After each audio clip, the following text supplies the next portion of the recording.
stories. Fuel prices climb for the 11th straight week, with both diesel and gasoline going up by at least 2 pesos a liter. Lower house summons major oil companies. The Philippine Coast Guard confirmed severe damage to the marine ecosystem and coral reef on the seabed of Rozul Reef and Escoda Shoal in the West Philippine Sea in the areas frequented by the Chinese maritime militia. And zooming in to a new invention. A pocket-sized microscope has got social media abuzz for winning this year's Philippine leg of the James Dyson Award. We'll have its inventor, Jeremy De Leon, on board later in the program. Welcome to the show. I'm Regina. I'm Gretchen. And I'm Shawn Yao. Oof. We start off the week with some bad painful and news. because Shawn has branded me the Grinch, the news Grinch, I'm gonna deliver it. Yeah. Which is 2.50 for diesel, 2 pesos for gasoline. That's how much each fuel type will go up by tomorrow. Fuel prices are now higher for the 11th straight week, and so lawmakers and industry leaders are scrambling to find solutions. If you add up all 11 price increases since July, you'll find that diesel prices have climbed by almost 17 pesos per liter already. Gasoline prices have gone up by 11 pesos and 6 centavos per liter, and kerosene prices by almost 16 pesos per liter just in the past 2 months. To discuss possible interventions that could help bring down pump prices, House Speaker Martin Romualdez sat down with oil industry players and officials from the Energy Department earlier today. House lawmakers are expecting oil prices to climb further in the coming months due to production curves by oil-producing nations and because of higher demand during the cold burr months. Among the solutions that lawmakers are eyeing is the suspension of fuel excise taxes or value-added tax on oil and petroleum products. Anong presyo na yun? Mga 60 na ngayon, di ba? So baka kung pumala ng 80, baka pwede i-consider to have a temporary a suspension of the excise taxes to suspend that. And I've also gotten some feedback from some of our congressmen here. We can exercise this backwardization that we can already perhaps even explore buying oil early or in advance, no? And not wait till December. But House Appropriations Panel Senior Vice Chair Stella Kimbo was hesitant about the plan, citing its potential effects on the government's revenue and the country's overall economic growth. For Congresswoman Kimbo, the government should first consider alternatives like fuel subsidies. Pagka magsususpend po tayo ng taxes, ibig sabihin yan, there are foregone revenues. And when we forgo revenues, ibig sabihin yan, mawawalan po tayo ng suporta para sa spending. At tatandaan po natin na medyo bumagal ang GDP growth natin ng second quarter ng taon nito. At sa ngayon naman po, sa tingin ko, marami pa namang existing unutilized funds to support our consumers. Marami pa tayo natitirang pondo for fuel subsidies. Last week, government actually released some 3 billion pesos in fuel subsidies for 1.3 million beneficiaries in the transport sector. But some drivers and operators are saying it's been difficult claiming these subsidies. Hindi ko na rin na-process kasi biruin mo sir, kung dito ka bumibiyahe, minsan kukunin mo yung card mo doon pa sa Taguig o kung saan, hindi naman dito sa Quezon City. Wala pang sinasabi yung operator namin kung bibigyan kami o wala eh. Taste talaga. Kailangan bumiyahe. To tell us more about what was discussed in that consultative meeting at the lower house earlier today, we have with us live via Zoom House Committee on Energy Vice Chairperson Congressman Dan Fernandez. Congressman, good evening. Thank you for joining the big story. Hi, good evening to everybody. Saka sa million of viewers. Thank you for inviting me over. Thank you for making time. What came out of the meeting earlier this afternoon? You were in that meeting, I understand. Yeah, basically nothing concrete yet. We have asked the oil industry to give their suggestions on the problem that besetting our country. This problem that being felt by our nation is not only being felt by us, but by the whole world. So basically, what we have discussed there are the possible solutions, and one of those were also the discussion about the cutting the excise tax and also the biofuel, yung Biofuel Act of 2006. But basically, no concrete action yet are being taken. But I told the speaker a while ago that we need to have executive session meeting with those principal of those oil industry. Precisely kasi kanina we were not able to discuss it well because basically yung mga invited over there were not the principal owners of the biggest oil industry, and that's the reason why we weren't able to tackle deeply the problem. But one of the problems that we are encountering right now is yung pagbabalanse. We cannot balance yet the outright suspension of the excise tax, considering that it's giving us almost 57 billion a year. So kung titingnan mo na magbabawas ka ng 57 billion na kita ng ating gobyerno, and that is divide mo sa 12, that is 4.75 billion a month. So for the next 3 months, mawawala ng gobyerno ng at least mga 13.5 billion, and that is huge. So basically, tama rin yung sinasabi ni Congresswoman Estela that we need to prepare for the spending of the different sector of our society, and not only yung ating pong pagbibigay ng tulong sa isang sektor. So we have to really balance yung nangyayari po kanina, and I think hindi pa po siya tapos, and we have to consider another meeting for that. Right. Congressman Dan, linawin ko lang, no? Earlier, when you began explaining what happened in the meeting, you mentioned something about the Biofuel Act of 2016. What exactly about that act? Kasi medyo mahaba po yung batas na yun. Ano po yung pwede nating i-tweak for this exact situation that we're in right now? Kasi pagdating doon sa excise tax, kung magbabawas tayo ng at least 12 billion, malaking bawas 'yon doon sa babayaran ng ating mga mamayang Pilipino na nagbabayad ng fuel, ng oil. Doon naman po sa Biofuel Act natin, kasi meron dong provision sa ating batas na sinasabi that starting 2020, kailangan po yung ating pong fossil fuel natin ay mag-inject po tayo ng biofuel. Kasi biofuel is a environmentally friendly bioproduct that being injected on the fuel.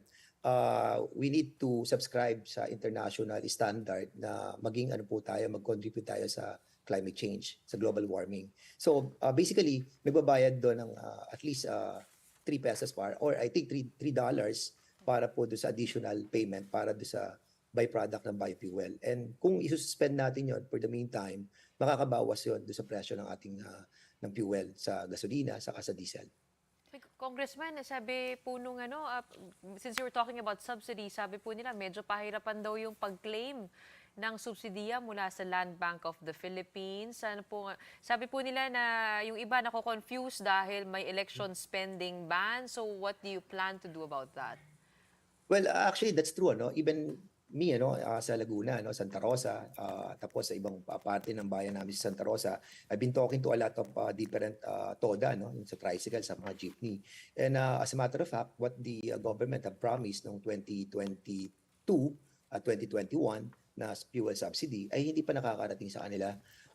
That is worrisome, dahil considering that andito na naman tayo sa sitwasyon that we are promising the fuel subsidy to our mga TODAs. Baka hindi na naman natin mabigay ng tama. And that's the reason why binabalansi po natin yon. Ano pang approach ang maganda? Babawasin ba natin yung excise tax? Or magbibigay na lang po tayo ng fuel subsidy? Kung hindi naman efficient ang pagbibigay natin ng fuel subsidy sa ating mga mamamayan, better yet na wag na muna natin gawin ng fuel subsidy and go to the reduction of the excise tax and the Biofuel Act. But the problem na mas malaki po sa ngayon, sa discussion niyo po kanina, yung posibilidad na masuspend yung excise tax. Tama po ba? Well, hindi pa siya ganun 100% or hindi siya yung kumbaga yung majority ng mga members na nandun kanina, hindi gearing toward that. But we are really balancing everything that we are trying to tell the oil industry that you need to cooperate and to be a part of the problem. And you to be a part of the solution, you have to give us something as well. If we're going to reduce the excise tax, ano naman ang gagawin ng oil industry considering that we know that they are hindi na po sila regulated eh. That's a reason why yung Republic Act 8479 we have to review it eh dahil nga we have to unbundle yung mga gastos ng ating mga oil companies eh dahil nga hindi natin nakikita eh. That's the reason why I suggested as well a while ago doon po sa aming hearing that magkaroon tayo ng tinatawag na parang i-pull natin yung pagbili natin ng oil like kasi makakaano ka naman eh pag canvas ka what is cheaper eh yung bang Brent o yung tinatawag natin WTI o yung Dubai oil.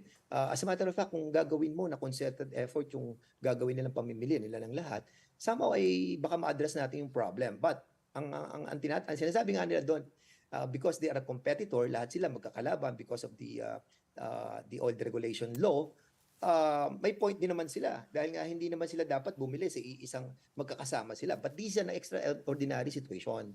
3 months, and according sa Saudi and Russia, they will be reducing their production, yung production area nila by 1 million sa Saudi barrels per day at 300,000 barrels a day naman sa Russia. And that's something that will cause a global problem to all of us. That will cause a high inflation. And that's the reason why kanina very worried na yung si speaker and we wanted to ask the oil industry to give us some solution. Kasi hindi pa pwede yung parang ang solution nila is a band-aid solution for all of us. Actually, I understand one of the solutions that Speaker Romualdez wanted was he wanted the oil companies to cut their profits. I have a quote from him. He said, if you're part of the solution, Congress will be very appreciative and supportive of you. But if you're part of the problem, we might have to undertake measures that would be unpalatable to you. I don't know, just to me, it sounds like a bit of a veiled threat, but in any case, is that a real solution to ask the oil companies? Is that why you guys want the owners of these oil companies in an executive session to ask them to cut the profits? Not only the profit, we're trying to look at the unbundling, yung kanilang mga areas of different purchase, Kasi alam mo yan, parang we have to consider yung ating mga Meralco bills, di ba? Makikita natin, unbundle na yun eh. Nakita mo na kung saan pumupunta yung bawat peso that you are paying per kilowatt. The same thing dapat sa oil. We need to find out every single cent that we are paying for oil must be unbundled. We have to see saan pumupunta yon. And that's the reason why we are trying to amend yung Republic Act 8579 in order for us to unbundle yung mga pinaggagastosan nila. And that's the reason why kanina sinasabi ni Speaker na dapat makikooperate kayo ngayon. Because in cooperating right now, we can see the truthfulness of your intention to help our countrymen. Dahil nga 3 months na tataas according to the international market. And this is your time. And this is your moment to be a hero of this country, to be a part of the solution rather of the problem. The problem, Kong, though, the problem is that this is a free market economy, right? We're not a socialist country. In economics, that's what you call moral suasion, basically forcing a group of people to try to bend to your will by either threats or persuasion, right? So it sends the wrong signal to the market kasi if you get them to do that. How would you, especially at a time like this, by the way, and President Marcos is out there trying to tell everyone in the world that the Philippines is a good country to invest in, right? So again, you talked about balancing. How do you balance those two objectives then? Yeah, that's the reason why we called also the attention of the PCC, the Philippine Competitive Commission, for us to guide us on this situation. Dahil ang problem nga po natin, we are trying to break yung ating mga batas because of the, yung free market, competitors sila. But we are in a very extraordinary situation. And as a matter of fact, the President can somehow call for an emergency situation like this. Dahil nga po, imagine, kapag hindi po natin napigilan to, no, and we know the intention of Russia and Saudi because the geopolitical situation, nababago na po yung landscape ng ating mundo eh. And that's the reason why I'm calling also, no, and this is a different matter. Our relationship with Russia and China must be considered here as well. Kasi nga po, they are one of the top 10 oil producing country Yes, that Kong. we can rely on. Yes, And Kong, kung the hindi point po- is kasi deregulated na po yung industriya ng oil, matagal na. Like you said, no, na napahapyawan nyo, na na-discuss nyo, na posibleng i-amend yung oil deregulation law. Exactly how do you propose, or anyone from Congress propose, that we amend the oil deregulation law? Will that mean that, na-liberalize na yung oil industry? Tapos, are we gonna backtrack on that? Yes, we have to consider that yung mga expenses nila hindi siya unbundle eh. So we need to unbundle it to find out kung ano yung mga pinagagastusan nila kasi doon na itatago yung mga profits eh. And that's the reason why kanina very calm naman yung aming situation there. We're trying to ask their suggestion how they can help the country. And hindi naman po yung we're trying to beat the law that we ourselves have approved, but there are certain situation that we need to come out with a what you call that, parang approval ng industry as well, but not enforcing yung will namin na magkasundo tayo sa isang presyo dahil nga Kong, regulated na sorry to sila interrupt, Kong. Yes, pero may isa pa di ba? May automatic cancellation itong excise tax once oil hits a certain price, right? Right now, that's $80 per barrel, Correct. right? What about changing that level? Would that be much faster and a more palatable solution for all the stakeholders involved? Well, hindi pa kami nag-reach sa kanong situation kanina, but basically, kung pag-uusapan mo talaga what to do, kung babawasan ba natin yung excise tax o yung biofuel up, tapos we will be subsidizing our industry, yung sa transportation. So ando pa po kami sa moment that we will try to find out what really best for the country. And yung sinasabi niyo na automatic cancellation ng ating pong excise tax, hindi pa rin namin pong pinag-uusapan. But basically siguro in a few days, ako I will consider that as important as our national budget eh, kasi magti-trigger to ng inflation eh. Talagang dadami ang problema ng ating bansa and even the production outcome, yung output natin, maaapektuhan tayo dito. Pag pinili mo ang reduction ng excise tax over sa subsidy, magkakaroon naman tayo ng negative revenue.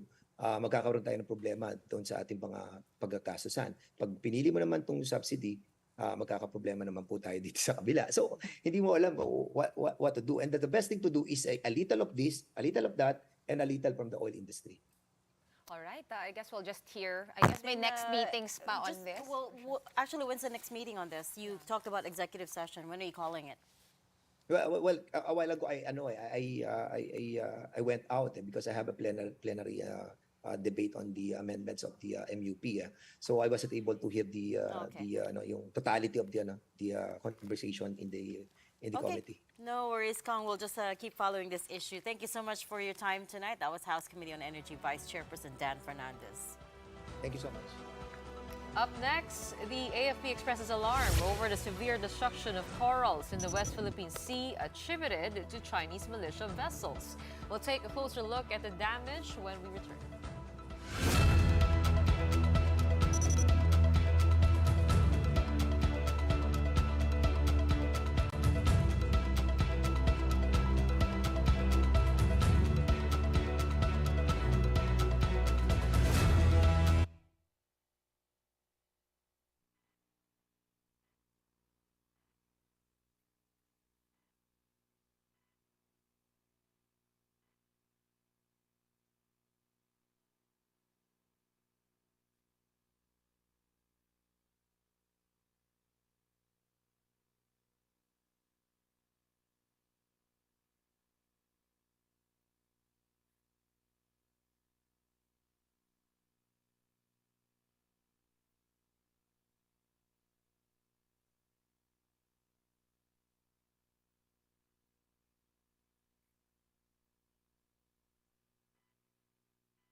You're watching the big story here on One News.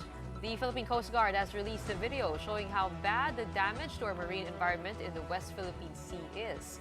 Crushed corals litter what used to be a living marine ecosystem along Rozul or Iroquois Reef. There were also discolorations noted along the seabed in Sabina shoal. Marine experts said the reefs appear to have no more signs of life. The Armed Forces of the Philippines suspects that China may have harvested corals in the area. Reports of Chinese vessels swarming Iroquois and Sabina shoal had been reported as early as July. We don't really have the actual evidence na masabing may ginagawa itong Chinese maritime militia. But the only thing that is certain with that almost 2 months na pagmumonitor natin is that kung ano yung kinalagakan ng Chinese maritime militia vessel, sa ilalim nito, patay yung coral reef na pinapatungan niya. Philippine Coast Guard that apparently China may also quite possibly be dumping crushed corals. Pero keyword dyan, no? Suspects. Suspected. So wala pang Might proof, be. actual proof. But around the area, there are about 40 Chinese militia vessels. Again, this is not a new issue, di ba? Dati nahulihan na sila with like all these giant clams and everything. I think that was a really long time ago. That was during Pinoy time pa. So now we have the AFP Western Command working with maritime and marine scientists, marine experts to determine the next course of action. Let's listen to a soundbite. Definitely po, meron pong mga karampatang penalties po yan, may sanctions po yan under maritime law. Yung mga extent ng damage na nare-report ay may corresponding na cost po yan. This will be grounds for filing of diplomatic protest or even cases sa international international na court.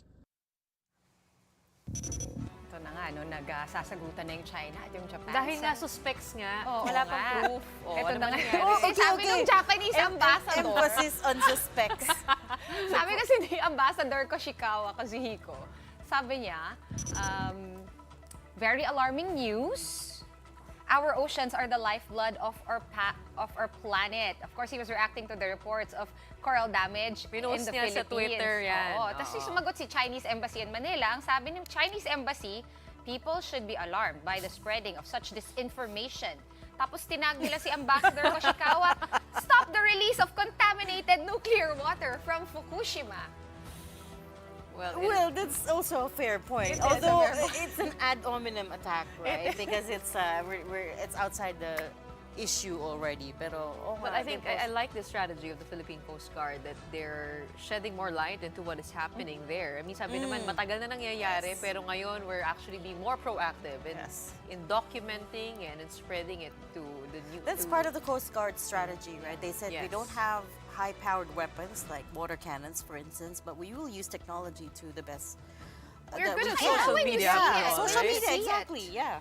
It really, feel mo hits yung home. sakit eh. It hits home. You see the ruined environment, you see like, these Dead marine, corals. dead corals, marine species like not in the water where they should be. Nakakagalit siya. And then when you see the bullying happening, and the That dangerous does send maneuvers. alarm to Yeah. the other countries that are also contesting their waters. But Reg, how's government looking to respond? Good question. Let's bring in Camille Samonte. I believe she has the details for that. Camille, go ahead. Reg, aside from the penalties and sanctions that the Westcom mentioned, there is also a proposal to file a second arbitral case against China. Retired Justice Francis Hardaleza said the Philippines should seek payment for environmental damage as well as the harassment by China. Hardaleza adds that a second arbitral win could help the Philippines enforce its initial victory over China. Here's what he said. The first step is, of course, the president, because nothing will happen without the go signal of the president. So, the first step is to authorize the OSG to study. If we win, ang sinasabi ko, because you can also ask for the moon. So, if you win na within bounds, na credible, then you can enforce it. Reg, China has yet to release a statement over the matter, but for now, the AFP said it has doubled down on monitoring territories under our exclusive economic zone. Reg? Thanks for all that update, Camille Samonte. All right, ladies, here's some rather shocking news.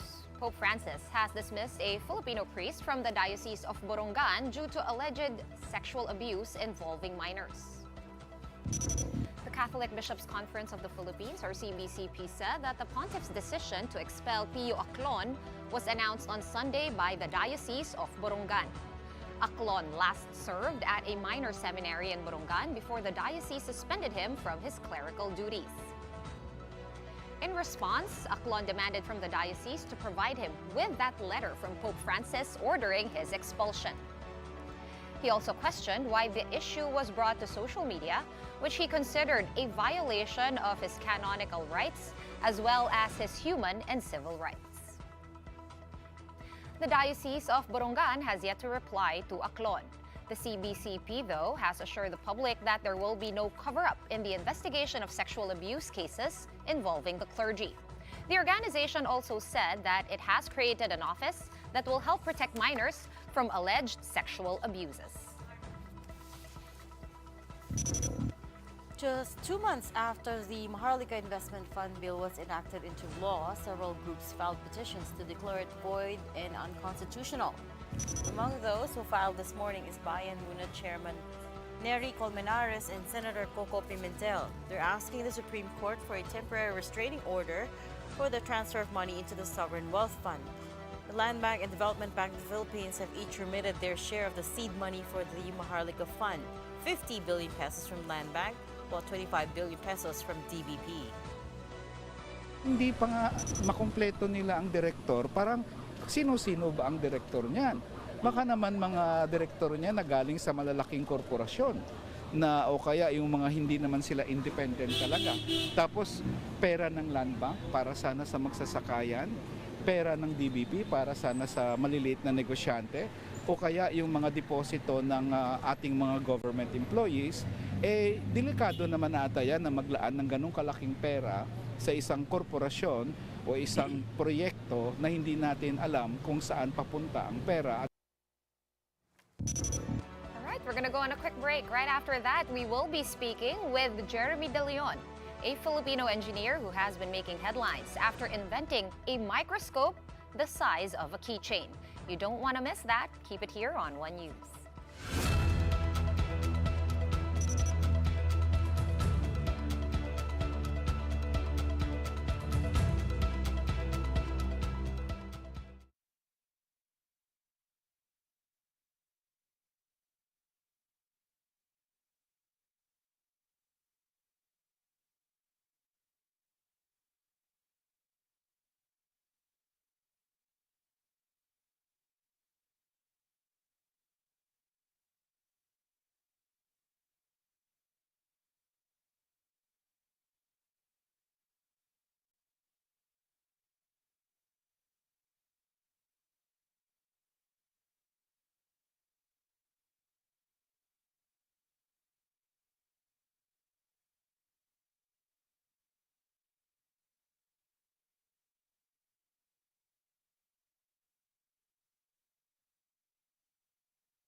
Welcome back. You're still watching the big story here on One News. What if you could fit a microscope in your bag? What would you do with it? Too many things you probably don't want to know about. I don't want to know what you would microscope, but a Filipino engineer did better, and he invented a microscope that can fit in your pocket. Mapua University engineering graduate Jeremy De Leon won the Philippine leg of the James Dyson Award with his innovative Microscope. The mini microscope is used along with a smartphone or tablet and can magnify specimen up to 400 times. De Leon's invention topped 47 entries from 12 universities in the Philippines and will serve as the country's entry to the international leg of the competition. And joining us tonight is Jeremy De Leon, inventor of the Microscope. Jeremy, congratulations and thank you so for much. joining us here. Paano ba ito Thank you for having gamitin? me here. I think you need, okay, to begin with, no, parang this is an attachment for a tablet or a smartphone. Yep, it Yeah? is. It does not work on its own without your phone. Yep, Or yep. You need a camera. Yep. Harness the power of your phone camera. Yes, para maximize po talaga yung camera ng phone or tablet. Kasi I think every kid has a tablet or smartphone na po eh. And I think it's very intuitive na para gamitin ng bata, not just the social media part of the tablet, but also for education, for exploring their curiosities, ganun po. So it looks like you're already set up there. Do you want to do a demo? Oh, sure. So here's the microscope. Ano lang po siya, parang it's like size of a keychain, very small. And then I'm just going to place it on top of my front camera sa tablet. Okay. Just like that. And then because of this, made out of glass and the material used for the microscope, wala tayong any adhesive or anything or fasteners. It won't fall even though we're moving it upright. Amazing. Yep. Okay, and then just place it on top. Yung mga slides natin, may kasama Yeah, tayo we can dyan. see on our screens the live pictures from your tablet. Place And do it, you need that light? Do you advise that we use it like that with a little light? better po if merong parang light na external just to provide additional illumination. But clearly, we can see, you know, this ant. You can move freely, forward, backward. Wait, what are we seeing now? It's an ant. This is an ant. Mukha nga siya, kala ko nga cockroach siya kasi ang laki niya tignan, di ba? Oh, and your Sample taken from that's your on the plate. teeth. Yep, yep. It's included Nasa in the sample slide. package. Oo, galing. So kung mag-swap tayo ng ibang sample, we also can do that. For example, this one Onion is skin. an onion skin. Can I see Let's the check slide? this one. This one is the onion epidermis. Oh, I can't see anything. Yep. It's barely visible to the naked eye. Okay, so when we place it on top, there we go. We can see cell wall, the nucleus. There we go. Ang galing. And That's how the do, skin how of do the you connect onion. that to the app? Which app do you use? There's no app, only front camera of the tablet or phone. Okay. Gets na. Then So- you can snap it, di ba? As a screenshot, save Yes, it. yes. Take pictures, That's videos. amazing. Ang galing. So, alam mo na gagawin natin lahat buong gabi, What's di the ba? smallest sample you have there? Do you have something like a bacteria or a fungus? Let's check this, the blood cell of a frog. Wow, okay, let's see. Let's check this one out. Just gonna place it on top. There we go. I think we can see, you know, different cells. Nakikita natin na parang, oh, yung ano pala, blood cells pala talaga siya. And we could also zoom in kapag meron tayong third-party app. And then, you know, share it with your friends, a galing. story, Ang or like galing. that. Yep. Well, Jeremy, alam natin pagdating sa microscope, I mean, it's what we played with when we were students, right? That's why it brought out the kid in all of us. And it's always been intimidating. I mean, when you say microscope, you always envision a big instrument. How did you come to think of this, and how difficult was it coming up with a keychain microscope? First, tama po yung sinabi niyo na the microscope is very, you know, very big, very heavy, and looks very expensive. Kapag gagamitin mo, parang, oh, baka masira pa yan, or pila-pila yung mga students sa isang microscope. So, I think I've imagined something like a very less intimidating product na yung mga student, okay, gagamitin ko siya hanggat masira siya. And then it's okay kasi you can always replace your microscope. You just do and explore. Parang So ganun lang this is siya. completely, there's no actually special technology that goes into it. It's just glass, right? And you are an engineer. So of all the things you could invent, why this? I think we need to have more scientists. We need to have more researchers, problem solvers na nakikita yung problem and solving it through the scientific method. I think we need to inspire kids na to be engaged in science and technology, What engineering, did you want mathematics. to microscope when you were inventing this? Ano yung una mong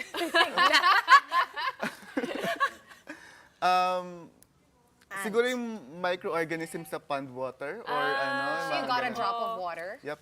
Kasi medyo nakaka-OC siya, di ba? Ano pa yung mga pwede niya ma-detect bukod dun sa mga nandito sa kit? Almost everything in terms of algae, fungi, and then meron some sort of bacteria, minsan kaya din niya, and also para mga cells, plants, mga pollen, ganyan. What about the COVID virus? Oh, Since COVID for those of virus. us who are so paranoid. Too small. Too small. Yung germ sa cellphone, kaya? Makikita niya? Kapag na-cultivate po and parang Pag marami, baka pag kakaya. isang colony na yata. Alam mo na nakakatakot na yun. Nakatakot na, di ba? Pero, Mark, Jeremy, like, can you tell us, this one, no, supposedly, it varies from 125 to 400 times magnification. Bakit may variance na ganon? You also mentioned a third-party app. Is that what boosts the capacity to 400 times? Yep. Yung mismong lens natin would be for 125 times, and then for our camera, pwede mo siya kasing i-zoom in so it can view much closer, up to 400 times. So, depende rin sa iPhone model mo or anong cellphone yung gamit mo or tablet? Most likely, ganun po. Opo. Wait, so how would you use that to, like, let's say, microscope this plant? You need to put it close to there. Tama ba? We're going to get a sample. For example, from this kit, meron tayong tweezers. I think Get a sample. get a sample and then place it Put it on a on the blank slide. Yun slide. ang ilalapit mo. Yun Hindi yung pwede ipapatong. baliktad. Yeah, hindi po siya. So, scientific method siya. Kailangan mo talaga siya ilagay sa slide pa rin at ipatong doon sa taas. Nado pa rin yung principle ng microscope. This actually topped 47 entries from 12 universities across the Philippines, so it's no mean feat. But you also won some prize money from the Dyson Foundation for this, 330,000, tama? 330,000. What are you planning to do with it? We're planning to launch the Microscope Initiative 2023. Magbibigay tayo ng microscope sa mga students, teachers, researchers. But for the teachers, yung mga nasa malalayong areas, far-flung areas, we want them to let their students from the mountains, from kung saan man, to experience microscopy firsthand. And then makita ng imbis na yung mga teachers, magbibitbit ng mabigat ng microscope, they could just bring this one and then pakita lang agad nila and then uwi na agad sila. I believe a teacher from Basilan messaged you, right? Yes po. Nagre-request siya ng one microscope for their school and that's very parang heartbreaking but doon nag-ignite yung passion natin to help imbis na dapat nga yung mga estudyante may mga microscope but she's requesting one microscope for the whole For the school. whole class. So, For the whole school. That's amazing. Yeah. So baka balikan natin siya, we're going to give more microscopes to their school. Is it very expensive to produce? It's not very expensive to produce. Kaya po, on the market, very affordable siya. Parang bumili ka lang ng milk tea or coffee, ganun. Meron ka na agad Magkano microscope. to? That one ranges from 300 to 500 pesos only. Oh, wow. Okay. And Jeremy, have you patented it, trademarked it, intellectual property officed it? Oh, Hindi yep. ko kopyahan ni Shawn. Marami na tayong intellectual property application and then others are granted, others are in process. And we've been partnering with different institutions such as DOST TAPI and Ateneo de Manila University para to improve really on the product and its supplementary tools. It's amazing. Galing. So are you thinking of expanding your Oo nga, line, your science what's line? the dream? But what's the dream for this product first? Like, do you need sponsors? Do you need, or are you gonna... Baka meron din yung pangtingin ng moon, ng stars. telescope. Na maliit lang din. Pwede ba yan? Siguro po, we can partner with different schools muna. Tignan natin yung effectiveness niya sa class and then if makita natin na merong increase talaga in science learning or yung mga nag-enroll sa STEM once they reach grade 12 or grade 11, then we could explore different areas such as food, food, agriculture, health. Kasi ang dami niyang application po talaga eh. And then we're going to empower that na maging affordable talaga dun sa mga sa mga professionals. Have you spoken to DepEd? Kasi tinawagan ka na ng school sa Basilan. I'm sure that's a DepEd school. Oo. Are you planning to really push this to maybe DepEd, TESDA maybe? Yes, we're piloting on different schools. Tapos kapag makita natin na positive talaga yung response, we could have like proof, oh, DepEd, we have this increase of knowledge sa mga children, baka naman. And how did you come upon, I mean, the technology? Kasi pag tinitingnan natin, parang, gano'n lang pala kasimple yun? Bakit hindi pa naisip? Oo nga, when you think about Diba? it, the microscopes of our childhood were like this big, incredibly heavy. Yes. Like you can barely pick it up yourself, take it to the table, right? And like you said, pila-pila pa to use it. So how do you go from that to this, right? Like why did it have to be heavy to begin with? Yung like the very first microscope is a single lens na microscope. So it's very small and then over time lumaki lang po siya. And then nakita natin na how can we innovate on this previous technology na ma-apply and magamit natin ngayon. Kasi dati po parang since maliit po yung lens, so wala po mga cellphone, so kailangan tignan ng mata. So very hassle. Now that we have this, our gadgets, kailangan lang natin ng parang magandang case or parang we're going to invent a new type of attachment to the lens para talaga magagamit what was siya. your eureka moment? Like, can you share with us that? Was it a single day na parang, pwede kong gawin to Eureka moment was, tinatry ko lang siya, parang just tinkering with it. And then, kumuha ko ng pond water. Nung pagkapata ko sa kanya, may nakita kong gumalaw. And then, at that moment, okay, kailangan ko itong i-push, kailangan kong ipakita to sa mga microbiology students, kung ano masasabi nila. And then, sinabi po nila, like, it can be used as a validation tool or introductory tool para dun sa mga ganong microbes. And then, I was amazed. Kaya hanggang ngayon, continuous ang improvement po natin. So you can only use it with the front camera of your... Is that how you advise to use it? Kasi yung itsura niya parang pang front cam, hindi siya parang applicable dun sa back camera. Yes po. And the back camera, I think usually it's a lot more powerful than the front cam. So are you planning to develop a microscope for the back cam? It's on the works, but I think the front cam really gives that stability and that, Kita mo agad Yep. yung sa screen, di ba? Place mo lang on top, move mo lang yung slides, and then that's it. And I love how you made it affordable. Right? For students to be able to access, for the common man to be able to access this. And how are you feeling about all the accolades, the recognition, this feat that you've accomplished? Very overwhelming dun sa mga nare-receive nating mga congratulations and appreciation. Kasi alam natin na we're going on the right path. And then for them to appreciate the microscope, mayroong mga nagpi-pre-orders, mayroong bumibili, and then like other schools wanting to try this one.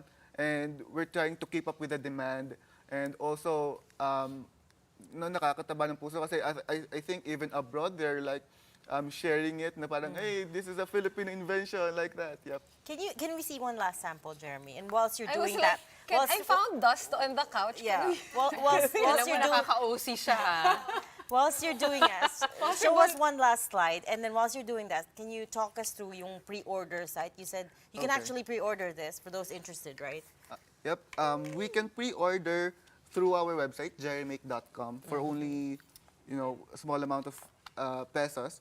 Then, maghanap tayo ng sample dito. Dito, Okay. Jeremy, wait. Meron ba tayo? Meron, marami, Pwedeng makita promise. dyan. Microscopic nga kaya kailangan natin. So, Kaya ba ito? so itry na lang natin itong parang parang... Yung foam? Yung foam. And then, gonna place it there. Kailangan po kasi medyo manipis siya. So, place lang ulit ko ng isa pang slide on top. And then, when we place it here, makikita natin na ganyan pala yung structure ng foam. Ang galing. Ang galing! So- Kitang-kita natin yung air pockets na sa gitna ng foam. Oh, wow. So, I think we can also study physics here, not just biology because of this one. It does Ito yung ignite material. your curiosity and your sense of wonder Yes, about yes. everything that you see.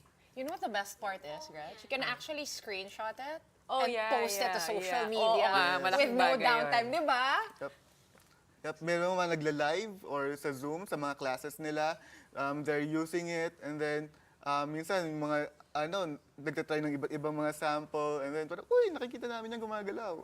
Have you thought of expanding this? Of course, we talked about the back camera version, but you said it won't be as compelling. What about, like, camera attachments in general? In theory, medyo same siya, di ba? You just use glass, different kinds of glass with different thicknesses and bend. Tama ba? Bends, whatever. But are you planning to, kasi di ba dati may mga ganon, fish eye attachment, Oo or nga. extreme zoom attachments. Are you thinking of doing maybe, is that a possibility? It's a possibility. It's a great idea, and we're working on it. But I think we have more to work on this one, and then we could pivot into like back camera attachments, and then baka mamaya mag-iba rin kasi yung kind ng phone, so we need to adapt with the phone May market. natutunan ko na, ang bilis oh. Si Gretchen Kaya pala hindi nagsasalita si Gretchen is 30 seconds lang, microscoping her legs Diba? on national TV. Frog blood. Nakita niyo yan? Okay, well, Very easy to learn. yeah, exactly. And so it's a very impressive product. Congratulations, Thank you, Jeremy. thank you. And good luck for the Global Dyson Awards. We hope you bring home that award. We'll you be so cheering much. you And on. I thank do you want to so partner much for with your him time. for the schools that I go Oh to. yeah, that's true. You just came from Basilan, This is a diba? good donation.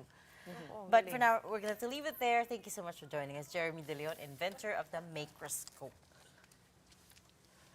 Meanwhile, the Philippine Sports Commission hosted a send-off for over 500 athletes who will compete for flag in country in the 19th Asian Games and the 4th Asian Para Games in Hangzhou, China. In an effort to match or even exceed the impressive medal haul from the 2018 event, the Philippine Olympic Committee laid out an additional cash incentive of 1 million pesos for Filipino athletes who managed to win gold at the upcoming competition in China.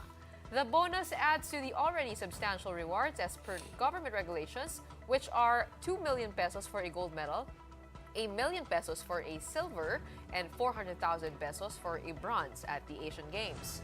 During the send-off, POC President Bambol Tolentino also named world number 2 pole vaulter EJ Obiena and 2018 Asian Games skateboard gold winner Marjorie Didal as the country's flag bearers to Hangzhou. The Asian Games is slated September 23 to October 8, while the Asian Para Games is scheduled October 22 to 28. Right before we go, we're being generous with our big picture on this Monday night. You already saw a lot of blown up, magnified photos, courtesy of the Microscope. Now we have 3 courtesy of President Bongbong Marcos and his trip to Singapore for his birthday weekend.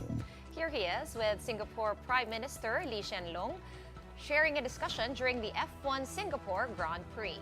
The president did not disclose the details of his talk with the Prime Minister, only that it was quote-unquote promising and would address, quote, common global challenges on multiple fronts, end quote. The president was also quite the rock star in his meeting with the Filipino community in Lucky Plaza, Singapore. The president posed for selfies and greeted OFWs while going around the mall. And of course, we can't end the show without PBBM in his F1 fan mode. Here he is, letting loose from official duties and enjoying the racing action from the Ferrari F1 garage. Maybe he's a lucky charm. F1, Ferrari won the Singapore Grand Prix. Maybe it was him. Well, masasabi ko lang kasi last year I was there. Yeah. Diba? Ang bilis, no? Oo. Which Ferrari did not win. Yeah. So again, baka si PBBM. So it's either he's Buti lucky na or lang. Gretchen is unlucky. Hindi, gusto ko lang sabihin na buti ngayon, dineclare na niya. Oh, Diba, hindi natakas-takas talagang all out na. Mahirap na magtago and then Kaya age at of least social na-confirm media. natin na gusto talaga niya pumunta ng ano. And fan talaga siya. Fan talaga siya na And it's true. It's a networking That's event something naman we talaga. have clear. We don't need a microscope to know That's that. it for the show tonight. We're gonna be busy with our Microscopes. We are One News, all sides, all the time. Thanks for tuning in. Have a good night.